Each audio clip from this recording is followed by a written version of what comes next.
Ayan guys, oh. Kararating ko lang dito sa Topas proper, Nabua, Camarines Sur, para ihatid ang tulong na pinapaabot sa atin ng ating anonymous sponsor.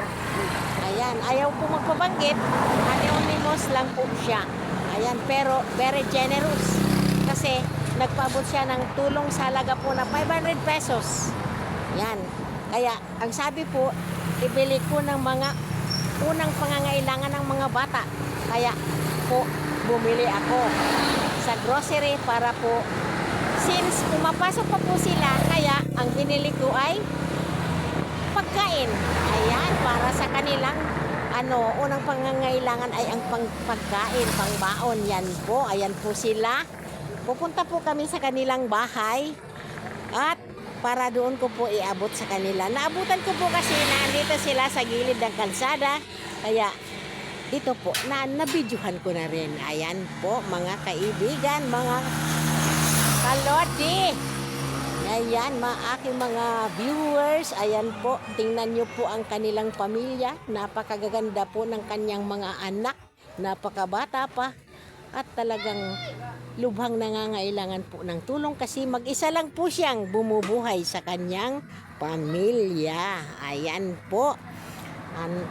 Ano na po, pupunta po tayo sa kanilang bahay para po doon natin iabot ang kanilang tulong. At doon po kami mag-uusap. Hindi po dito. Ayan. Kaya pupunta na po tayo doon. Ayan, ayan guys. Bababa po kami.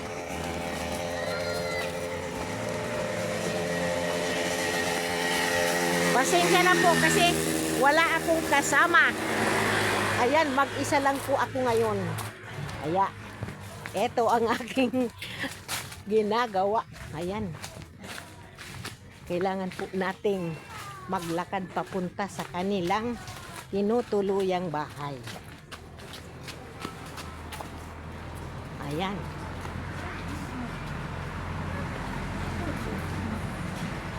Ayan guys, maraming salamat sa inyong panunood. At eto na nga po tayo. Ayan. Kailangan po nating ibigay ang pinapaabot pong tulong mula po sa inyo. Marami pong salamat. Bye-bye.